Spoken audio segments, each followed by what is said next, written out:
Antes de começar o vídeo, peço que você entre no Discord do canal. Caso não tenha entrado, o link estará na descrição. Sem mais enrolação, vamos para o vídeo. Carlos I da Áustria assumiu o trono em 21 de novembro de 1916, após a morte do imperador Francisco José I, que havia governado o Império Austro-Húngaro por 68 anos. Carlos tinha 29 anos, e não fora criado como herdeiro direto. Sua ascensão ocorreu porque o arquiduque Francisco Ferdinando, herdeiro oficial, havia sido assassinado em 1914, dando início à Primeira Guerra Mundial. Com isso, Carlos passou a ser o próximo na linha de sucessão. Ao assumir, encontrou um império em colapso. A guerra se arrastava.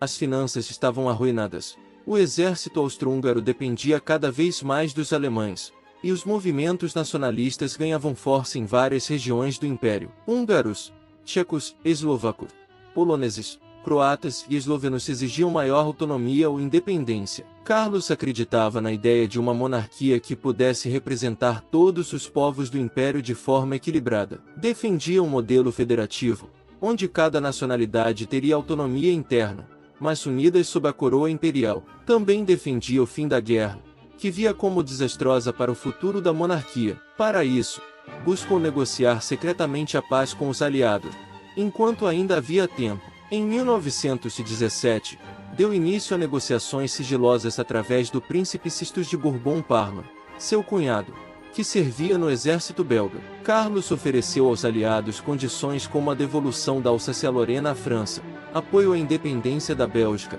e a disposição de mediar a situação italiana. Essas propostas ficaram conhecidas como Affaire Sistus.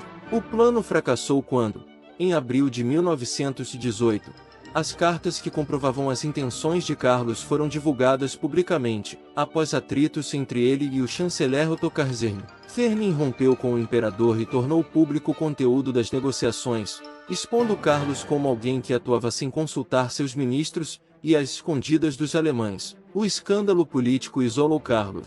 Perdeu a confiança do alto escalão austro-húngaro, dos aliados alemães, e aumentou a desconfiança de setores internos que viam nele um obstáculo à sobrevivência da aliança com a Alemanha. Além do fracasso nas negociações de paz, Carlos enfrentava o avanço dos movimentos separatistas. Em outubro de 1918, com o Império se desintegrando, Carlos publicou o Manifesto de Outubro, propondo a federalização das terras austríacas. A ideia era que cada nacionalidade tivesse seu próprio governo regional, sob a autoridade do imperador. A proposta chegou tarde. Os líderes nacionalistas já estavam comprometidos com a independência total, e o manifesto teve pouco efeito prático. Nos dias seguintes, os tchecos e eslovacos proclamaram a independência da Tchecoslováquia. A Polônia foi restabelecida, incluindo territórios anteriormente controlados por Áustria, Alemanha e Rússia, e eslavos do sul avançaram na criação de um estado próprio, o futuro reino dos sérvios, croatas e eslovenos. O parlamento austríaco declarou a separação entre Estado e trono. O império havia deixado de funcionar na prática. No dia 11 de novembro de 1918, com a guerra oficialmente encerrada e o império desfeito, Carlos redigiu um documento em que renunciava ao exercício do governo, mas se recusava a abdicar formalmente da coroa. No texto, reconheceu o direito dos povos de decidirem sua forma de governo e dispensava todos os funcionários do império dos juramentos de lealdade à sua pessoa. No dia seguinte, 12 de novembro, a República da Áustria Alemã foi proclamada. Em 16 de novembro, a Hungria também se declarou uma república. Carlos e sua família deixaram o Palácio de Schönbrunn e se mudaram para Sussecarsel, uma residência real mais afastada, próxima à fronteira com a Eslováquia. Ainda em novembro de 1918, Carlos publicou uma declaração semelhante para o lado húngaro do Império, também sem usar o termo abdicação. Manteve a convicção de que ainda era legalmente imperador, mesmo sem exercer o poder. Em março de 1919, sob eleição da nova República Austríaca e com o avanço de medidas contra a dinastia Habsburgo, Carlos aceitou deixar o país. Partiu para o exílio na Suíça com sua família. Antes de cruzar a fronteira, publicou o Manifesto de Feutz, onde declarou nulas, do seu ponto de vista, todas as decisões tomadas pela República Austríaca e reafirmou que não havia abdicado. Acreditava que poderia retornar ao trono no futuro. Durante o exílio, Carlos manteve contato com monarquistas da Hungria. Em 1920, a Hungria restaurou a monarquia, mas sem rei. O governo ficou nas mãos do almirante Miklós Horthy, que assumiu como regente. Carlos tentou 2 vezes retomar o trono húngaro.